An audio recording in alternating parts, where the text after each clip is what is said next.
My stepdaughter said she wished my twins were never born and called them Spawn. So I cut off her tuition payments completely. I married Rick when his daughter Haley was 12, and for 4 years we were like a real family. I never tried to replace her mom, who lived across the country with her new husband. Haley stayed with us during school and spent summers with her mom. We had this great routine where I'd help with homework, we'd bake together on Sundays, and she'd tell me about her crushes while I braided her hair.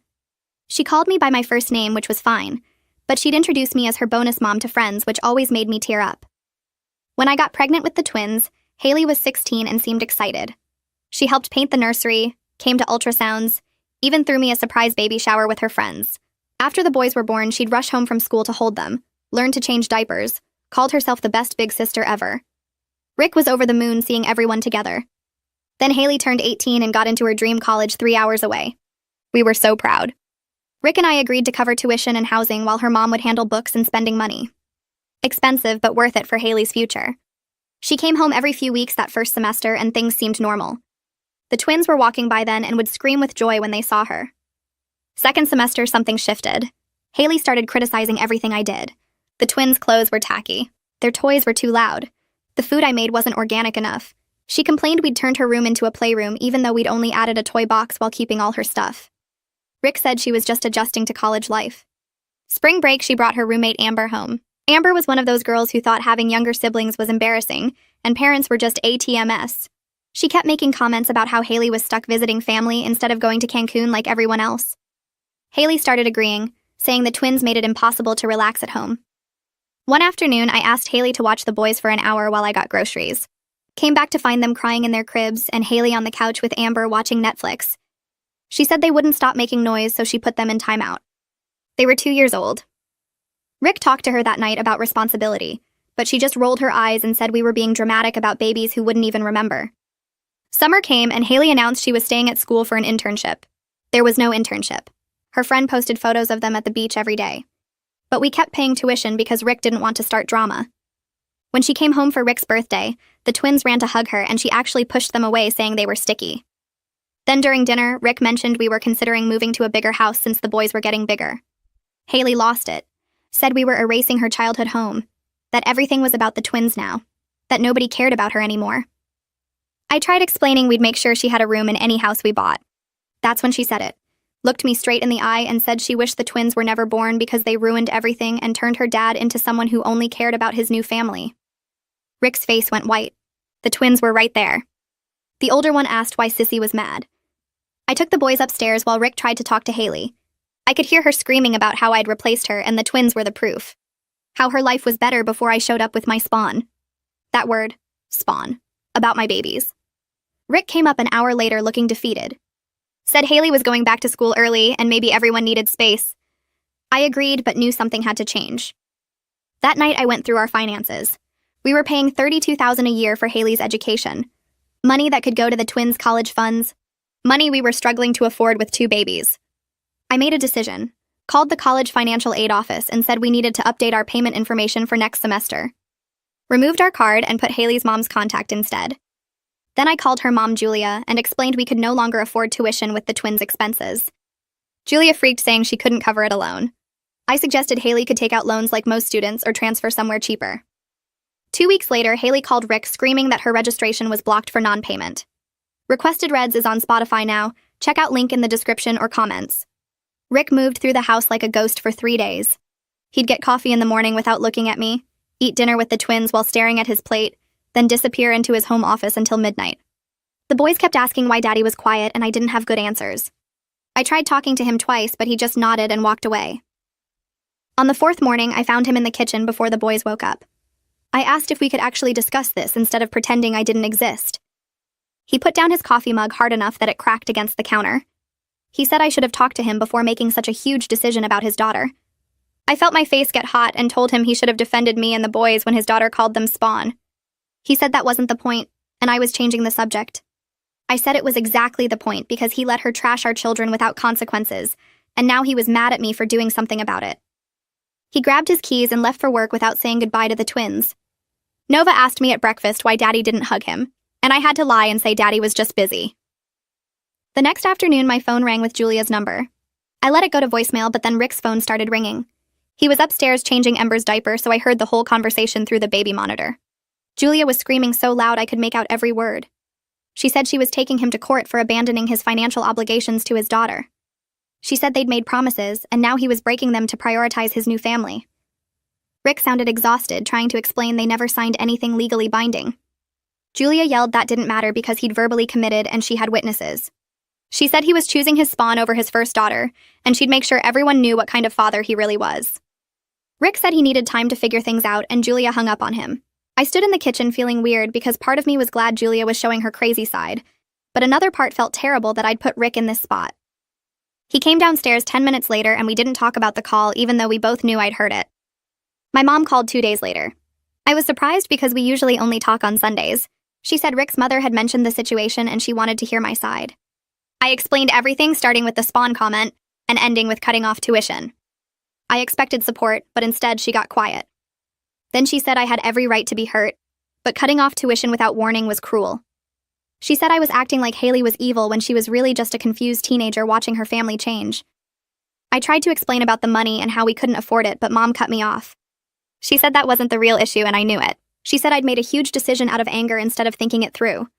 I felt my throat get tight and told her she didn't understand what it was like to hear someone call your baby spawn. She said she did understand, but that didn't make my reaction right. I hung up feeling attacked from every direction.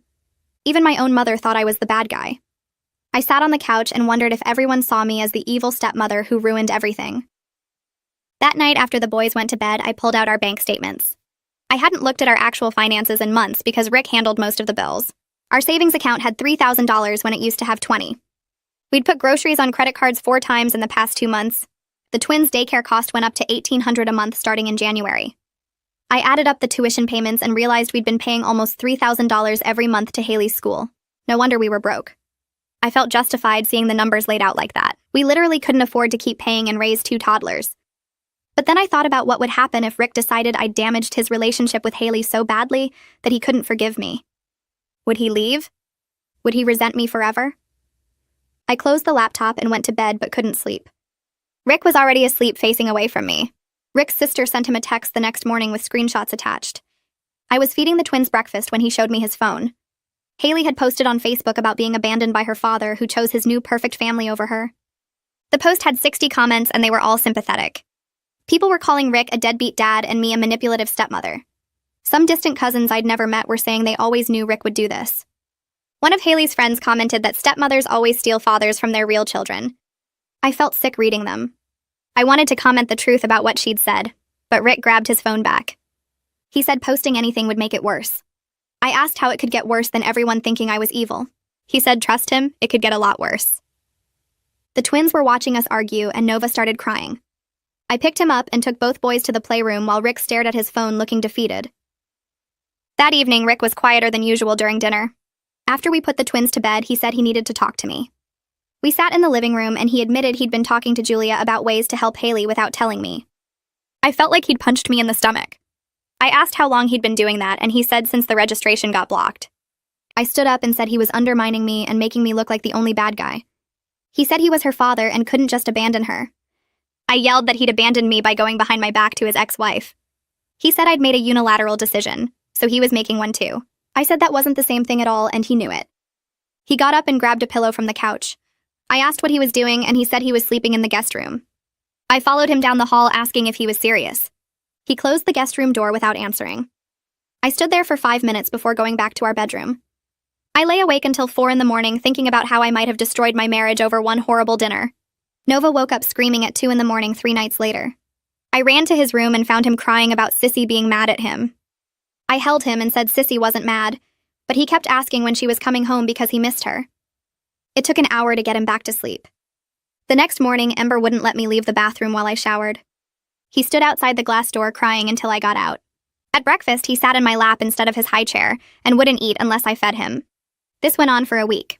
I took them to their pediatrician for their regular checkup and mentioned the changes. The doctor asked if there was stress at home. I admitted things were tense with Rick and his daughter. She said gently that kids pick up on household stress and it affects their behavior. She suggested family therapy. I left feeling worse than when I came in. I'd cut Haley off to protect the twins from her cruelty, but now my decision was hurting them differently.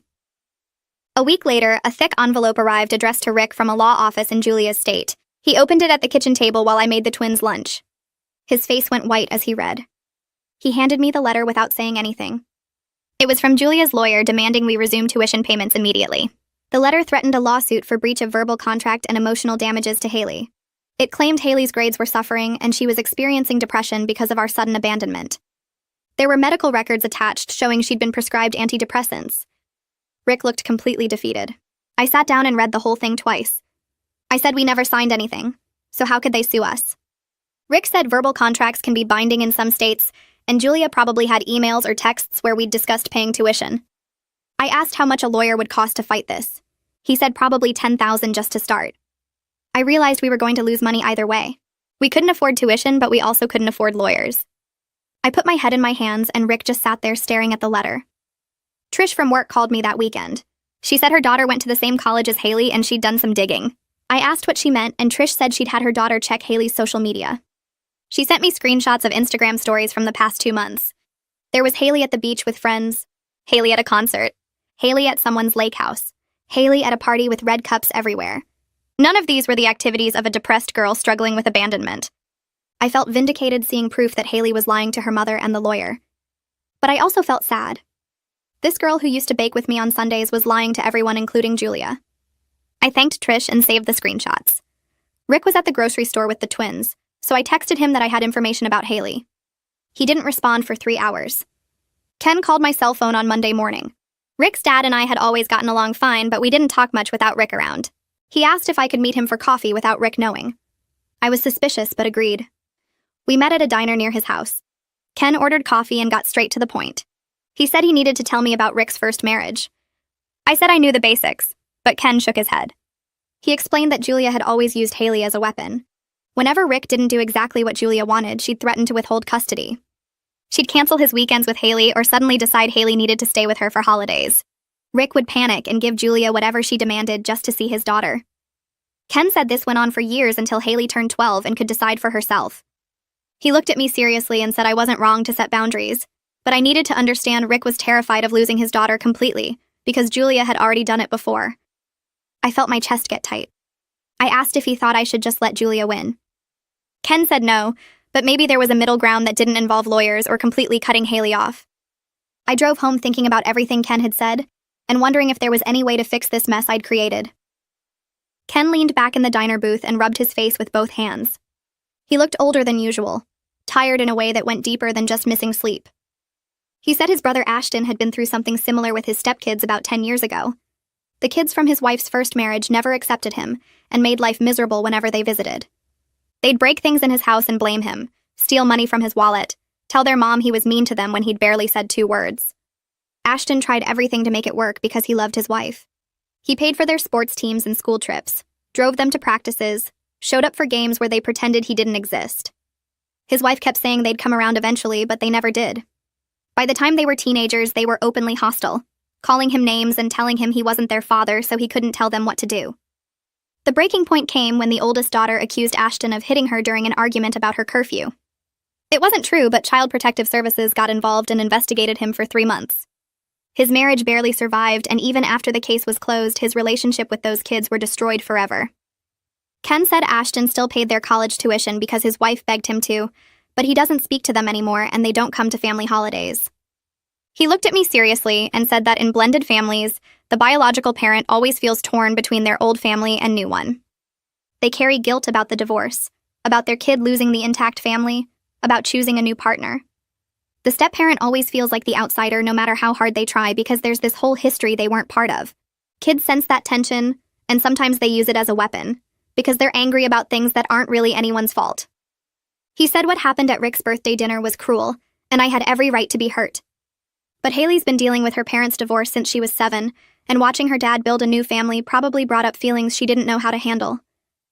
I sat there stirring my coffee and feeling something shift in my chest. This wasn't just about one dinner or one horrible comment. This was years of complicated family stuff that existed before I even met Rick. Haley had been the center of his world after the divorce, and then I showed up, and eventually there were 2 babies who needed constant attention.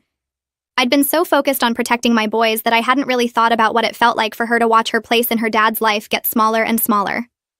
Ken paid for both our coffees and hugged me before I left. He said Rick loved me and the twins, but he also loved Haley, and somehow we all had to figure out how to exist in the same family without destroying each other. I got home to find Rick giving the twins lunch in their high chairs. He looked at me and asked where I'd been. I told him I'd met with his dad, and he froze with a spoonful of mashed carrots halfway to Nova's mouth. He asked what his dad wanted, and I said just to talk about Haley and the whole situation. Rick put down the spoon and wiped his hands on a towel.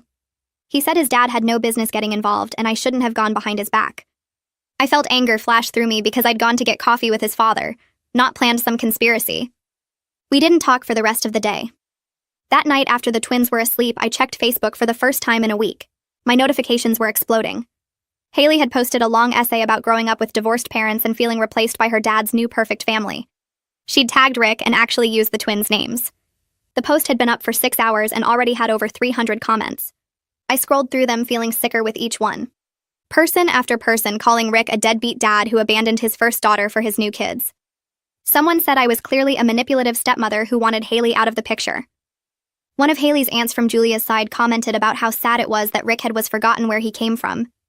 Extended family members I'd met maybe twice were weighing in with their opinions about our private family business.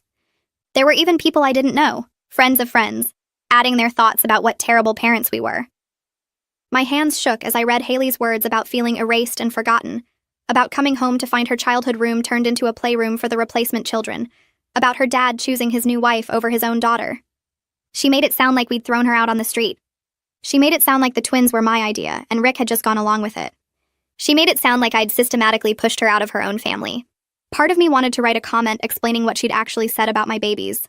Part of me wanted to post screenshots of her partying at the beach while claiming to be depressed. Part of me just wanted to disappear and never show my face anywhere again. Rick came into the bedroom and saw me staring at my phone. He asked what was wrong, and I turned the screen toward him. His face went white as he started reading. He sat down on the edge of the bed and scrolled through the comments. He didn't say anything for a long time. Finally, he asked if I'd commented or responded, and I shook my head.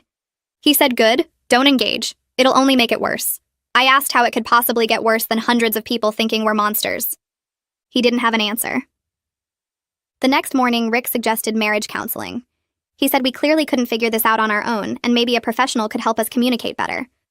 I agreed because I didn't know what else to do. We got an appointment for that Thursday with a therapist named Dr. Smith who specialized in blended families. I went in expecting her to understand my side, to validate how hurt I was by what Haley said, to agree that cutting off tuition was a reasonable consequence. Instead, she spent the whole hour asking me questions that made me defensive. She wanted to know why I'd made such a big financial decision without talking to Rick first. She asked if I'd considered how Haley would feel getting blindsided by her registration being blocked. She pointed out that I'd gone around Rick entirely by calling Julia directly. I tried explaining that I was protecting my children from someone who'd called them Spawn. Dr. Smith nodded and said she understood that was hurtful, but then she asked if I'd talked to Haley about why she said it or just immediately retaliated. I said retaliated was a strong word, and she raised her eyebrows. She said I'd taken away $32,000 in financial support as punishment for words said during an argument. I felt my face get hot. I told her she didn't understand what it was like to hear someone say they wished your babies were never born.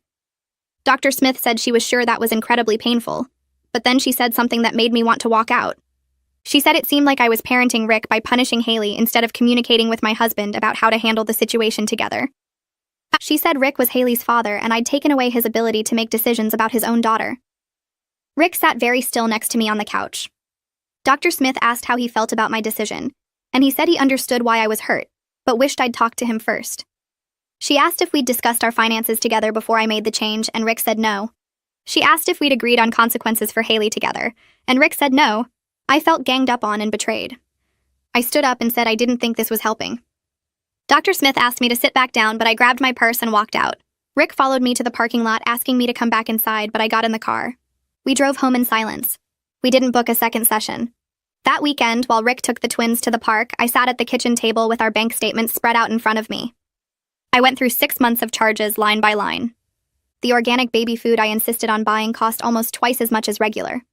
The designer baby clothes I'd gotten from that boutique downtown added up to over $800 in 3 months.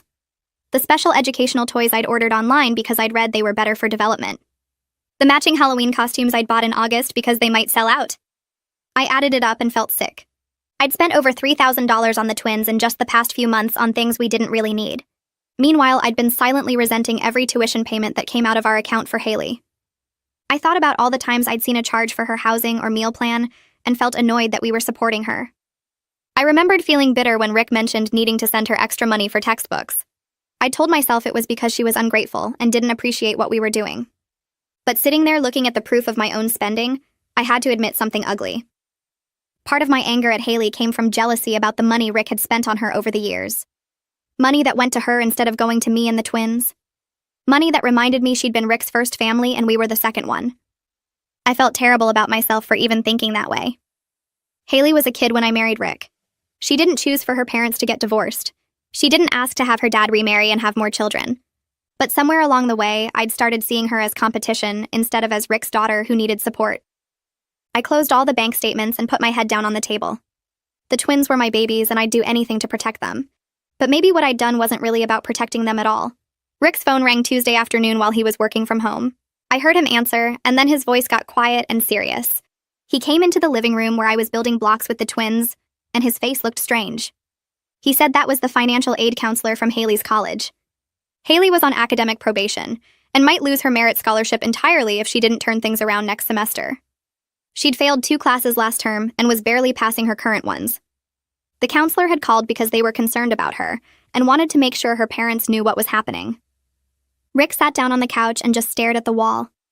I asked what he wanted to do, and he said he didn't know. Nova brought him a block, and Rick took it, but didn't do anything with it. I felt this complicated mix of emotions I couldn't sort out. Part of me was genuinely concerned about Haley's future, because failing out of college would hurt her for years. Part of me was angry that she was wasting the opportunities she had while playing victim on Facebook. Part of me felt guilty wondering if the tuition situation had made her grades worse. Part of me thought she'd been partying too much based on those Instagram photos, and this was her own fault. I realized I still cared about her despite everything that had happened. That confused me because I wanted to just write her off as cruel and selfish, but I couldn't. She'd been part of our family for years. She'd helped paint the nursery and held the twins when they were newborns. She'd called me her bonus mom and baked cookies with me on Sunday afternoons. That girl still existed somewhere under all the anger and hurt. Thursday night, Rick told me he was going to visit Haley at college this weekend to talk things through. I asked if I was invited, and he said no. This needed to be just them. I felt like he'd punched me in the stomach. I asked if he was choosing her side after everything she'd said and done. He said this wasn't about sides. It was about being her father and trying to fix things before she completely destroyed her future. I said I was his wife and we should make decisions together. He looked at me and said I'd made a unilateral decision about her tuition, so he was making a unilateral decision about going to see her. I felt tears start and tried to hold them back. We had a huge argument where I accused him of betraying me, and he accused me of trying to cut his daughter out of his life. He said I'd put him in an impossible position where he had to choose between his wife and his child. I said he was being dramatic, and he said I was being controlling. We both said things we probably shouldn't have. He slept in the guest room again. Friday morning, he packed a bag and left for Haley's college without saying goodbye. I stood in the kitchen watching him drive away, and wondered if our marriage was actually going to end over this. I spent the weekend working through everything with Rick while the twins stayed with my mom. We sat at the kitchen table with our bank statements spread out, the tuition numbers from community college written on a notepad, and we actually talked through what we could manage without destroying ourselves financially. Rick admitted he'd been terrified of Haley ending up like his cousin who never finished school and worked retail for 20 years, which was why he'd been throwing money at the problem instead of addressing her behavior. I told him I'd been so focused on protecting the twins that I'd forgotten Haley was still just a kid who'd watched her family split apart and didn't know how to handle it.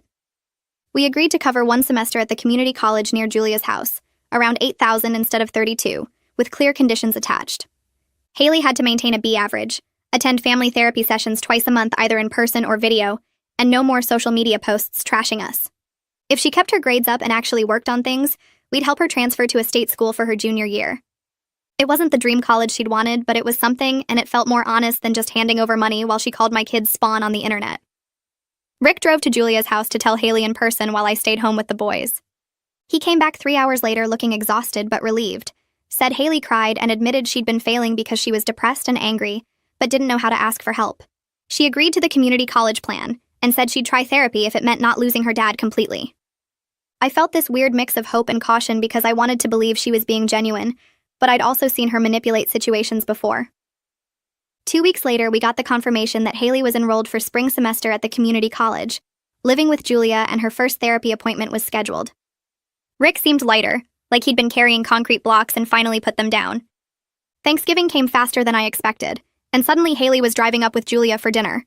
I spent the morning cooking and trying not to throw up from nerves while the twins ran around asking when Sissy was coming. Rick kept checking his phone and rearranging things on the table that didn't need rearranging. When they arrived, Haley looked different, thinner and tired with her hair pulled back in a messy ponytail, instead of the perfect curls she usually had. The twins screamed and ran to her, and she actually got down on the floor and let them climb on her instead of pushing them away. Julia stayed for an hour making awkward small talk before leaving, and then it was just us. Dinner was quiet at first, everyone careful with their words, but Ember knocked over his milk and we all laughed and it broke some of the tension. After the twins went to bed, Haley asked if we could talk privately. My stomach dropped, but I followed her to the back porch where we used to sit and braid hair years ago. She looked at her hands and said she was sorry for calling the twins Spawn, that she'd been so angry about feeling replaced that she'd said the cruelest thing she could think of. She said her therapist was helping her understand that her feelings about the divorce and the new family were valid, but the way she'd expressed them was wrong. I told her I was sorry for cutting off her tuition without warning, that I should have talked to Rick first and handled my hurt feelings better, instead of making a huge decision out of anger. We both cried a little, and it wasn't perfect or completely healed, but it was something real. She went inside and played blocks with the twins before bed, and Nova fell asleep holding her hand. 3 months passed, and Haley called every Sunday to video chat with the twins. She'd hold up drawings she made in her art class, silly pictures of dinosaurs and trucks that made the boys laugh and point at the screen. Her grades came in at the end of the semester showing 3 Bs and an A-, and Rick cried when he saw them. She still made comments sometimes about feeling left out when we posted family photos, still had moments where you could tell she was struggling with everything, but she was actually trying instead of just being angry. I had to accept that our relationship would never be what it was when she was 12 and we baked cookies together on Sundays. She wasn't my bonus daughter anymore in that simple way, and the twins had changed everything whether anyone wanted to admit it or not. But she was working on things, and that mattered. Rick and I went to therapy ourselves and worked through how we'd both handled everything badly, him avoiding conflict and me making big decisions alone when I felt hurt. We had hard conversations about communication and priorities, about how we'd almost lost our marriage over not talking to each other. The twins asked about Sissy constantly, and lit up every time she video called, and when she came home for spring break, they followed her around the house like puppies. Things weren't perfect and probably never would be, but we were figuring out how to actually be a blended family, instead of pretending everything was fine while resentment built up underneath. I'd learned that protecting my kids sometimes meant having uncomfortable conversations instead of dramatic gestures, and that Haley was allowed to have complicated feelings about her family changing, even if the way she'd expressed them was completely wrong.